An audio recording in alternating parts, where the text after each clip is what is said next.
दरबार सज चुका था। सारे राज्य से लोग दूर दूर से आज राज दरबार में होने वाले बंदर के तमाशे को देखने आ चुके थे।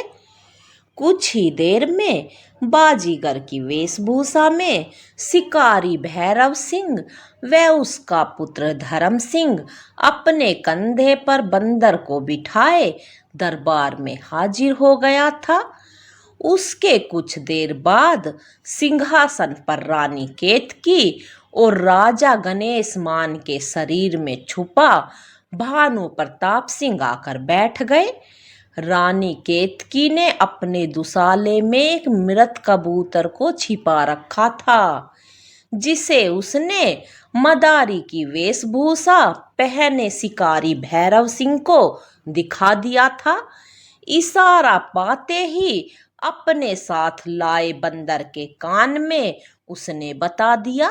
इधर राजा ने तमाशा शुरू करने का आदेश दे दिया। इस पर भैरव सिंह ने कहा, महाराज की जय हो। सरकार, लंबा सफर करने से मेरा बंदर थोड़ा थक गया है।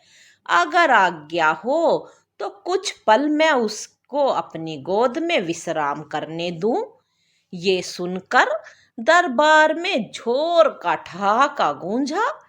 ठीक है, राजा ने कहा, और भैरव सिंह ने बंदर को अपनी गोद में बैठाकर और आंखों पर हथेली रखकर मंत्र पढ़ने को कहा, ताकि वो अपने प्राण रानी केतकी के पास मृत कबूतर में स्थानांतरण कर सके। और ऐसा ही हुआ। पलक झपकते ही राजा गणेश मान ने अपने प्राण बंदर के शरीर से रानी केतकी के पास मृत कबूतर में पहुंचा दिए। कबूतर जीवित हो उठा।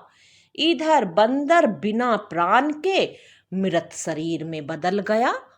सब कुछ तय योजना के साथ हुआ था और अब शिकारी भैरव सिंह का अभिनय शुरू हो गया था। हे ईश्वर, ये तूने क्या किया? मेरे प्यारे बंदर को क्यों ले लिया? कम से कम इतनी देर को तो जीवित रखने देता जो रानी का मनोरंजन हो जाता। हे नाथ, प्राणनाथ, तूने क्या किया? सब अवाक थे। आखिर एक हष्टपुष्ट बंदर पलक झपकते ही कैसे मर गया? रानी केतकी दुखी होकर आंसू बहाने लगी। महारानी, आप ना रोएं, ये शाही महर्षि थे। आज आपका जन्मदिन है। आज के दिन आपका रोना अशुभ होगा। केतकी, तुम क्यों अपना मन दुखी करती हो? जो होना था वो हो गया, राजा ने कहा। नहीं महाराज, आज मेरा बंदर का तमाशा देखने का बहुत मन था। हम जानते हैं और इसीलिए हमने ये सब कराया था। जबकि आप जानती हैं, हमने अपने राज्य में एक भी बंदर जीवित नहीं छोड़ा है। ये तमाशा कराने के लिए भी दूर दूर मनादी कराई थी, तब जाकर ये बाजीगर मिल पाया था। आप चाहें अब भी तमाशा हो सकता है, रानी बोली। कैसे? आप तो प्राण स्थानांतरण करना जानते हो, तो तमाशा देखने भर तक के लिए क्या आज हमारे लिए ऐसा करके इस बंदर को जीवित नहीं कर सकते आप क्या? मगर राजा इनकार करना चाहता था। फिर सोचा कि भला रानी मेरे साथ कैसे छल कर सकती है, ये तो वो मंत्र जानती ही नहीं। इतना सोचकर राजा मान गया। पूरे दरबार में एकाएक सन्नाटा छा गया, क्योंकि आज वो अपने राजा को उस चमत्कार को करते देखकर, जिसके बारे में सिर्फ उन्होंने सुना था, आज वो चमत्कार साक्षात उनके सामने होने जा रहा था। जब हम अपने प्राण बंदर के शरीर में डाल दें और वो जीवित हो जाए, जब तक तुमको जीवित देखना चाहती हो तब तक हम अपने प्राण उसके शरीर में रखेंगे। उसके बाद तुम हमारी आंखों पर अपनी हथेली रख देना ताकि हम वापस अपने शरीर में अपने प्राणों को कर ले। राजा ने अपने प्राण स्थानांतरण करने से पहले रानी से कहा। ठीक है, रानी ने कहा। फिर राजा ने मंत्र पढ़ना आरंभ किया। मंत्र पूरा होते ही राजा के शरीर से भानु प्रताप सिंह के प्राण बंदर में समा गए और बंदर के मृत शरीर ने आंखें खोल दी। ये देखते ही रानी ने अपनी गोद में छिपाए कबूतर की आंखों पर हाथ रख दिया।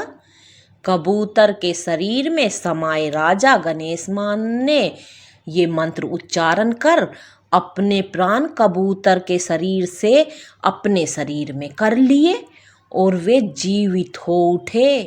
राजा गणेशमान को जीवित होता देख बंदर के शरीर में भानु प्रताप सिंह के प्राण थर्रा गए। वो समझ गया कि उसके साथ छल हुआ है।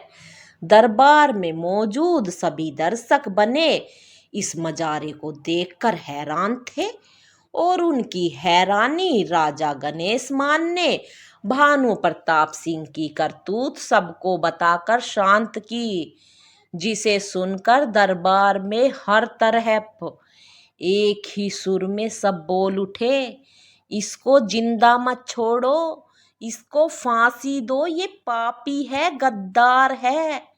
राजा गणेशमान ने वही किया जो प्रजा चाहती थी और शिकारी भैरव सिंह और उसके पुत्र धर्म सिंह को अपना सेनापति बना लिया गया। इस तरह राजा को मिला वरदान रूपी वो मंत्र एक सजा बन गया था, मगर अंत में उसी वरदान से उन्हें सब वापस भी मिल गया। तो आज की कहानी यहीं पर ख़त्म होती है दोस्तों। कमेंट करके ज़रूर बताना ये कहानी आपको कैसी लगी। चैनल को सब्सक्राइब करना, अपना सपोर्ट बनाए रखना। धन्यवाद दोस्तों। राधे राधे।